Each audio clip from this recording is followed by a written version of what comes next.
તો પારીખ સાહેબ, તો ઘરનું પ્રેશર વિદ્યાર્થીઓ પર શું અસર કરે છે અને વાલીઓને એમાં શું કાળજી રાખવી જોઈએ? દરેક માતા પિતા એવું ઈચ્છતા હોય છે કે પોતાનું બાળક સારામાં સારા માર્કે પાસ થાય અને સારી જગ્યાએ એને એડમિશન મળતી હોય, પરંતુ દરેક માતા પિતાએ ધ્યાન રાખવું જોઈએ કે પોતાના બાળકને વધુ પડતું પ્રેશર ના આપવું જોઈએ.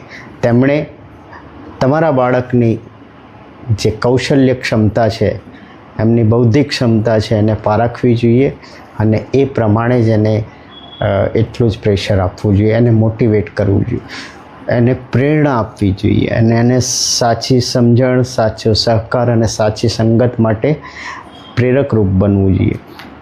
આના કરતાં પણ જો વધુ પ્રેશર આપશો તો દર્દી નકારાત્મકતાની ભાવના અનુભવશે અને વધુ પડતી અપેક્ષાના લીધે એ ભણવામાં ધ્યાન નહીં રાખી શકે અને યોગ્ય પોતાનું પરફોર્મન્સ નહીં બતાવી શકે.